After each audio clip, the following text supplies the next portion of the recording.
오늘 저와 여러분이 살아가는 삶의 현장이 있습니다. 흔히 우리가 살아간다 하는데 더 정확한 표현은 아닙니다. 왜 그럴까요? 사람들은 다 살아간다는 게 맞아요. 그리고 그 살아가는 현장에 저와 여러분이 있습니다. 그런데 그리스도인은 살아가는 게 아니고 오늘도 그 한가운데 살아가게 하시는 사람들입니다. 그래서 우리가 오늘을 살아가는 사람들과 같이 살아가는 것은 그렇게 어렵진 않아요. 이들의 정서와 맞춰서 그냥 함께 어우러지면 별 문제가 없어요. 그런데 우리가 남들처럼 산다면 남들처럼 살아가는 게 맞지만 하나님의 사람들은 살아가는 게 아니고 오늘도 살아가게 하시는 삶입니다. 이것이 오늘 우리를 긴장하게 하고 또 긴장해야 하는 이 부분이기도 한데 그들과 같이 살아가면 별 문제는 없어요. 하자는 대로 하고 마시자는 대로 마시고 먹자는 대로 먹으면 별 탈이 없어요. 근데 그렇게 해서는 안 되는 건 아니에요. 그런데 그렇게 할 필요가 없는 삶을 살아가는 것입니다. 바로 우리 가운데 그들과 같이 살아갈 수밖에 없다면 그것은 고행이 맞고요, 고통이고 고난이 맞아요. 그렇지만은 그들 가운데서 오늘 우리를 살게 하신 이 엄청난 힘이 있습니다. 이 힘 받지 못하면 우리는 지금도 여전히 그들과 함께 살아가는 거예요. 그래서 그들처럼 하면 안 된다. 이건 참 촌스러운 얘기예요. 뭐 하고 싶은데 어떡하겠어요? 가고 싶고 먹고 싶고 같은 흐름 속에 살고 싶은 걸 어떡하겠습니까? 무슨 우리를 별난 사람으로 살아가게 하는 것은 아니에요. 또 그들과 달라야 한다. 이건 전혀 다른 얘기입니다. 달라야 하는 게 아니라 그 가운데에서 하나님의 자녀는 하나님의 자녀답게 살아가야 하는 값이 있습니다. 바로 그 값이에요. 값. 어떨까요? 이 모든 살아가는 삶 속에 그 거래의 기준이 있지 않습니까? 그 기준은 그 값에 의해서 정해지는데 그 값은 그 기준에 따라서 거래가 가능하죠. 만약에 이 값이 불분명하면 절대로의 거래가 제대로 형성될 수 없습니다. 한마디로 불가능하지만 그 값이 불분명할 때는 어쩔 수가 없어요. 또 기준이 모호하게 되면 혼란스러워. 바로 이것이 오늘 시장의 혼란이기도 합니다. 그래서 그 모든 것들은 그 기준이 어디에 있느냐. 오늘 너와 내가 살아가는 이 삶의 기준이 어디 있을까요? 뭐 다른 것은 바뀌어도 이 시장의 거래에 있어서만큼은 그 추가 값을 결정하죠. 바로 저울추가 그 거래의 한가운데에서 값을 정하는데 한결같은 저울추이어야 합니다. 만약에 한결같은 저울추가 아니고 이 값이 자꾸 바뀐다면 거래는 불가능하고 시장은 어마어마한 혼란 속에 빠질 게 틀림없습니다. 그리스도인은 이 세상 한가운데 누가 뭐래도 그 값의 기준입니다. 이 값이 분명할 때 이 값을 매겨주신 분이 형성해 가는 관계성이 있어요. 그래서 이 사람과 사람 사이의 그 기준이 뭐냐? 두말할 것도 없이 그리스도인입니다. 그래서 그리스도인의 긴장이 여기에 있어요. 그리스도인은 그 가치 기준이 어디에 있느냐? 바로 그 값이 어디에 있느냐가 오늘 저와 여러분의 삶의 행보이기도 합니다. 여러분에게 있어서 가치 기준은 어디입니까? 이 기준이 불분명할 때 삶은 말할 것도 없이 불분명해지고 혼란스러워지고 우리에게 감당할 수 없는 소위 도미노 현상과 같은 이 관계가 형성됩니다. 그러나 우리만 몰라요. 어떨까요? 가정을 가지고 있는 부모님의 얼굴 모습이나 언어는 그대로 자녀에게 미치죠. 그래서 우리는 가끔 어른들끼리 그런 얘기하죠. 저 교양 있는 가정이다. 이것은 물론 가르쳐서 양육하는 의미도 있고 어떤 학업의 연륜도 있지만은 그 부모의 정서가 그대로 그들을 양육해 갑니다. 우리 부모는 이랬어. 또 이럴 때 이렇게 했거든. 언어의 인토네이션까지 다 담지 않습니까? 그리고 언어를 구사하는 단어까지도 그대로 축적이 돼서 그가 성인이 될 때 교양이 있느냐, 교양이 없느냐, 이건 하루아침이 되진 않아요. 뭐 그 소리 듣고 자랐으니까요. 아니 마피아 아버지를 둔 아들이 마피아 안 되면 잘못된 거죠. 그렇지 않습니까? 도둑놈의 아들이 도둑놈 되는 거 아닐까요? 좀 표현이 거칠런지 모르겠습니다만은 저나 여러분이나 그 부모가 어떤 부모에 따라서 자녀는 뭐 피해갈 수가 없을 겁니다. 때 그리스도인이라는 이 우리의 주신이 어마어마한 이 이름은 어떤 이름입니까? 오늘도 이 세상에 가장 소중한 기준이면서 그 값을 먹여주신 사람입니다. 그래서 그 값이 불분명할 때 그리스도인은 언제라도 그렇지 못한 기준으로 살아갈 수밖에 없고, 죄송한데 이 값이 불분명한 것만큼이나 거래가 시원치가 않아요. 이것이 너와 나와의 관계에 있어서는 엉뚱한 값이 엉뚱한 결과를 가져다 주는 이 가치 기준의 상실로 일어나는 이 일은 아무도 감당할 수가 없습니다. 지금도 너와 나 사이에 아무런 거래가 안 되는 것 같아도 우리는 지금도 끊임없이 소위 말하는 딜을 형성하고 있는 것 아십니까? 우리만 몰라. 그래서 이걸 이해관계다. 이해관계의 끝에는 항상 물질적인 개념이 있어요. 그래서 우리가 말을 잘해야 되고 잘 알아들어야 합니다. 잘 못 알아들으면 방법은 없어요. 그냥 뭐 내가 감당할 수밖에 없지 않겠습니까?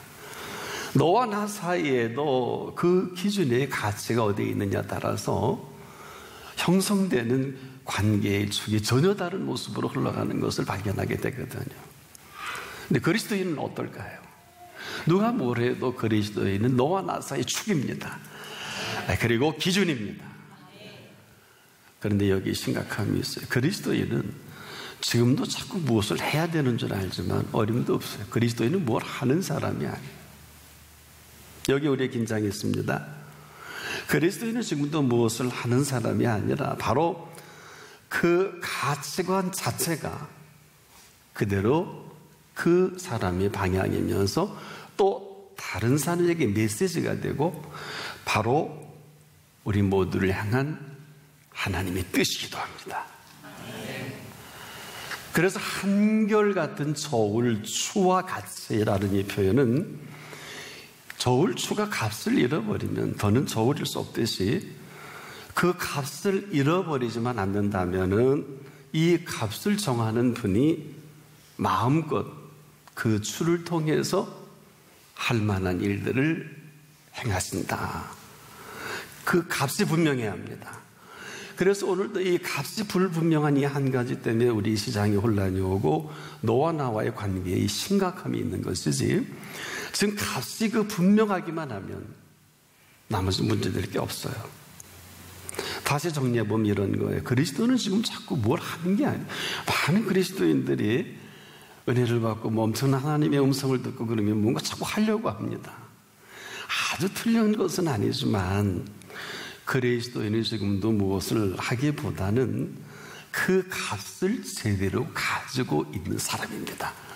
한마디로 이것을 가치관인데, 이 가치관의 값을 제대로 우리가 갖고 있으면 너와 나와의 관계 형성에 우리가 별 문제가 없고요. 더 중요한 것은 그리스도인은 너와 내가 붙여준 이름도 아니고 부모가 붙여준 이름도 아니고 그리스도인은 아주 괜찮은 스승이 붙여준 게 아니라 예수 그리스도께서 붙여주신 이름입니다.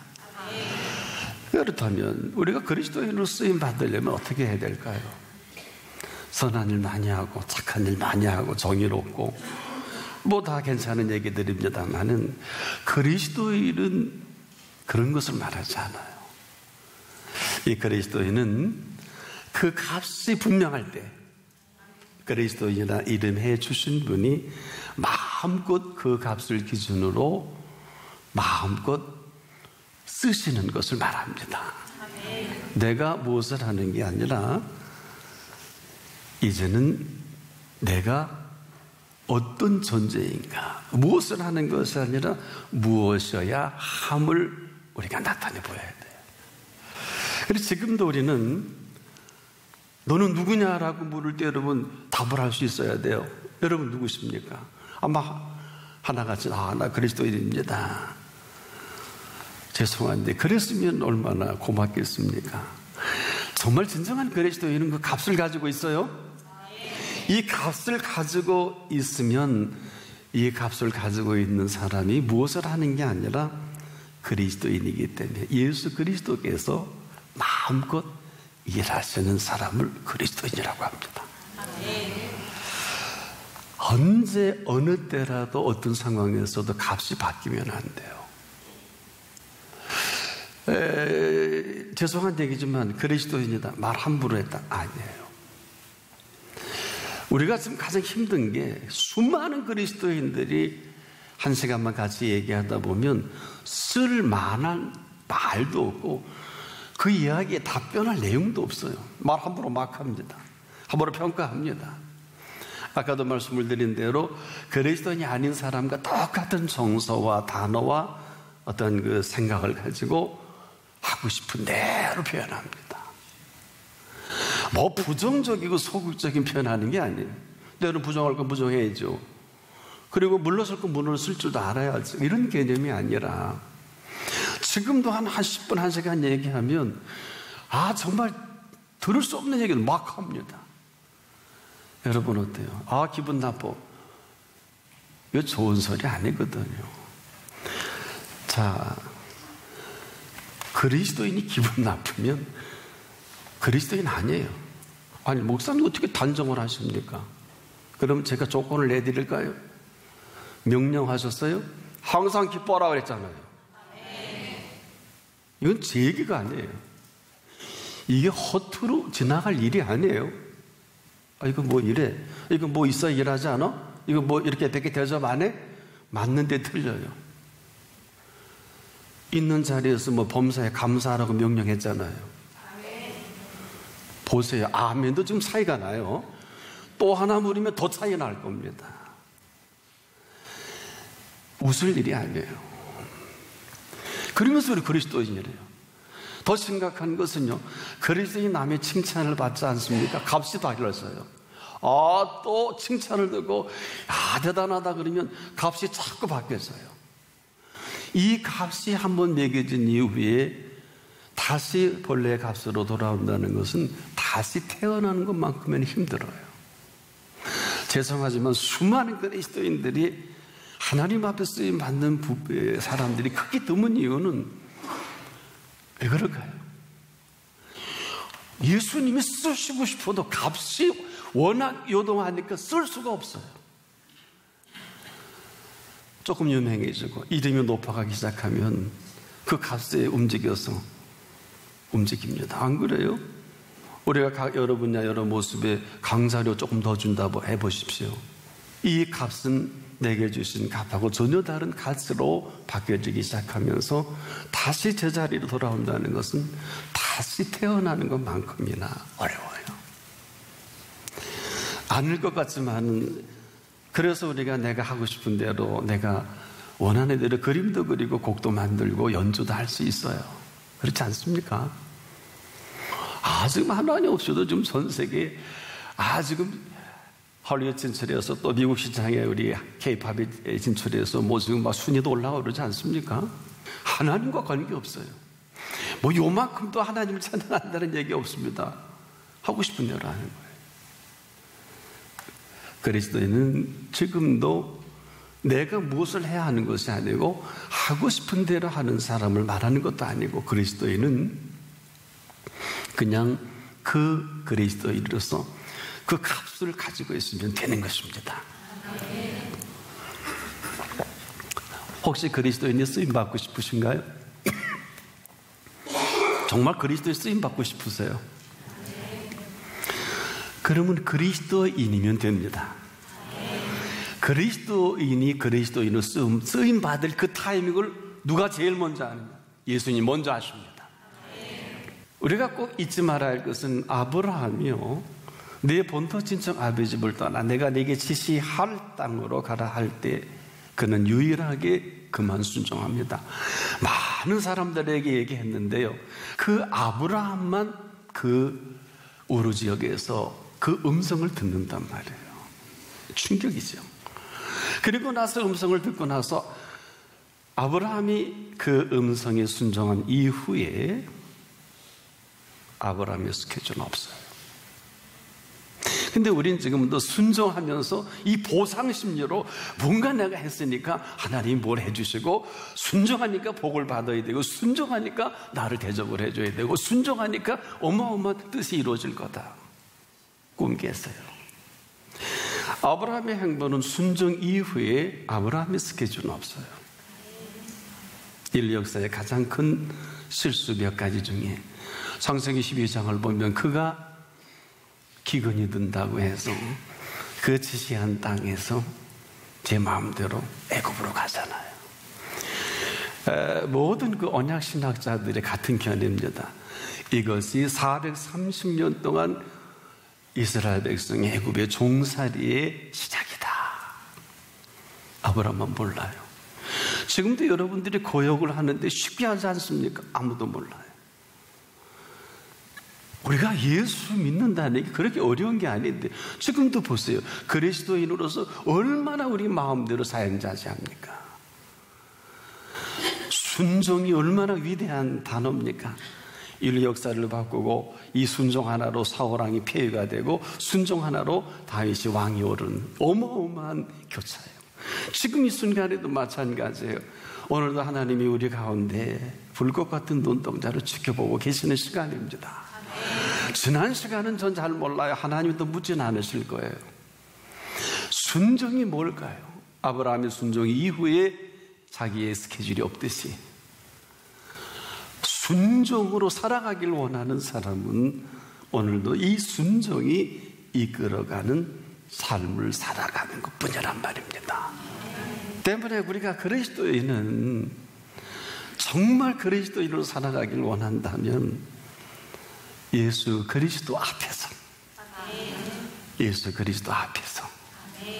그 분명한 값을 가지고 있는 사람입니다. 그 값이 분명할 때 이제 그 값이 펼쳐져 가는 그 생애는 이제 조금 조심스럽게 여러분의 얘기를 안 듣고 다른 사람 얘기를 접고 사도 바울의 고백을 살펴볼까요?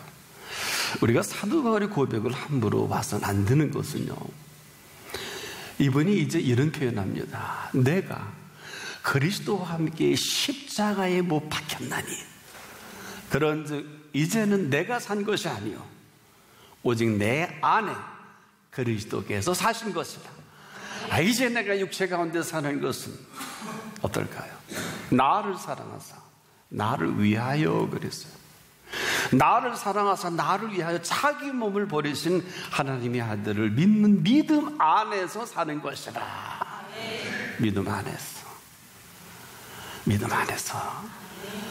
우리가 이 믿음 안에 산다는 게 그리스도인이거든요. 믿음 바깥에서 살면 그리스도인이 아니에요. 정말 하나님의 뜻을 이루기를 원하신다면 하나님의 뜻을 이루는 것을 말합니다. 그러려면 우리가 값이 분명해야 돼요. 그리고 그리스도인이어야 합니다. 이 얘기는 대단히 긴장된 시간입니다. 여러분 정말 쓰임받기를 원하시면 그리스도인만이 예수 그리스도께서 오늘 쓰실 수가 있어요. 왜냐하면 우리가 이 한 가지 사실에 대한 분명한 포지션이 없으면 값이 자꾸 왔다 갔다 해요. 값이 왔다 갔다 불안하고요. 이 값이 왔다 갔다 하면 걱정이 되고요. 이 값이 왔다 갔다 하면요, 근심이 자꾸 생겨요. 한결같지 않은 저울 추로 인해서 그 조울주로 모든 딜을 하고 거래를 형성하실 그분이 형성할 수 없다면 누구 책임? 그분은 책임이 없어요. 저나 여러분이나 그 값이 분명해야 뭐 예수 그리스도의 일 한다면서요, 주님의 일 한다면서요. 주님의 일은 우리가 하는 게 아닙니다. 주님의 일은 주님이 하시고, 예수 그리스도의 일은 예수님이 하시고, 하나님의 일은 하나님이 하시는 것을 하나님의 일이라고 합니다. 누가 하나님의 일을 하시는 이 비밀을 알까요? 몰라요. 지금도 오늘 이 시간 저와 여러분을 부르신 이유는 한 가지예요.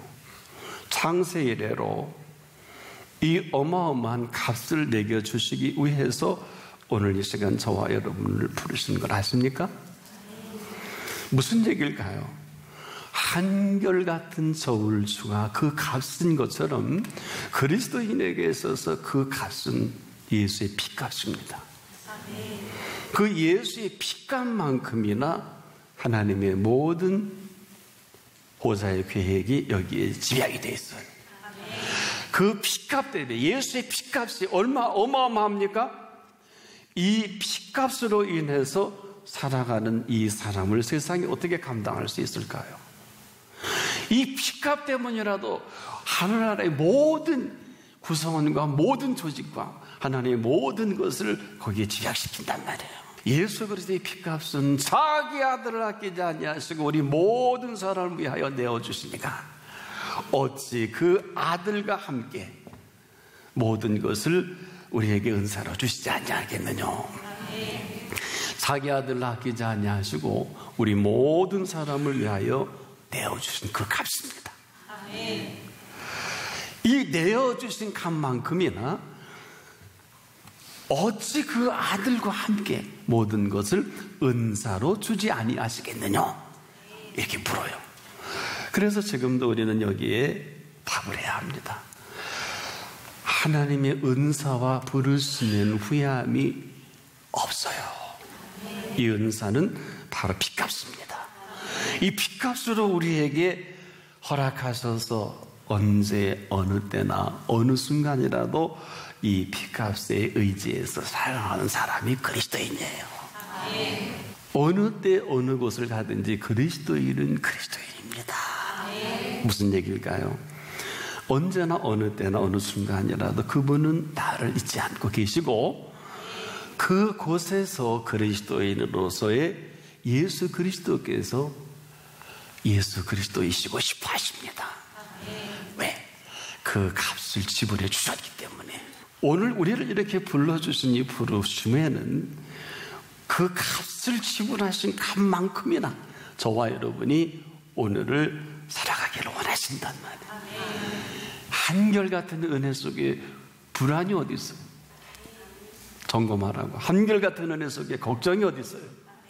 한결같은 값이면은 절대로 염려할 필요는 없어요. 한결같은 값이라면 오늘도 이 값을 어마어마하게 아시는 그분께서는 절대로 인생을 비극으로 만드실 수가 없어요. 절대로 험난한 인생을 만들어가는 게 아니에요. 하지만 이건 있어요. 태산을 넘어 험곡에 가도 빛 가운데로 걸어가면 주께서 우리를 지키시는 손길이 있어요. 다윗은 내가 사망의 엄춤한 골짜기로 다닐지라도 해받음을 두려워하지 않을 것은 주께서 나와 함께 하심이라. 그러면 되는 거 아니에요? 근데 이렇게 비극이에요. 무슨 고통과 겁난한 인생이라고, 무슨 고난이라고. 고난에 승화된 고난이 있다고요.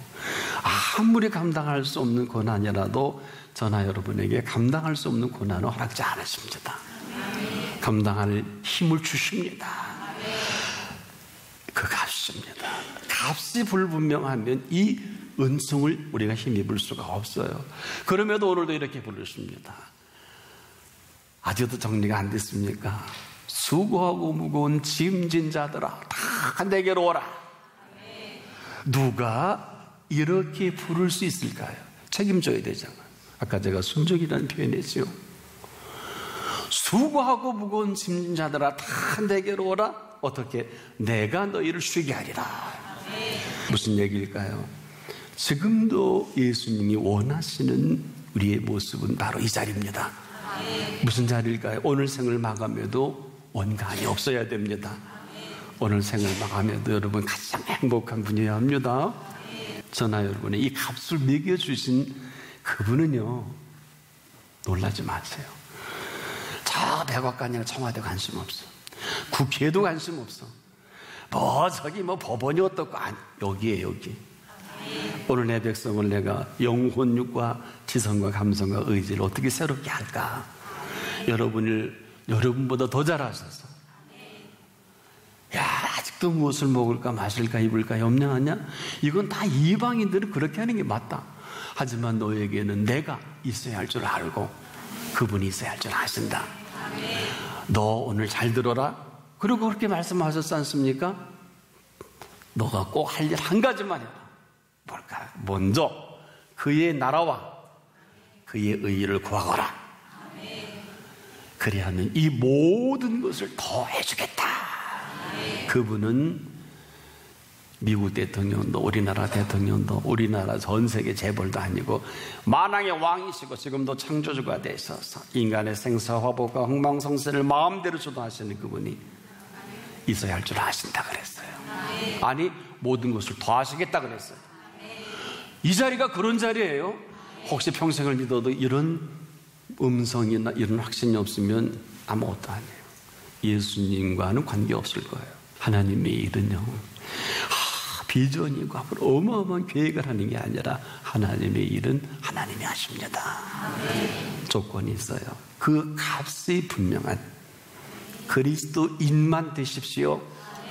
얼마든지 하나님께서 사도행전 29장을 오늘도 써내려갈 그 준비가 되어 있습니다.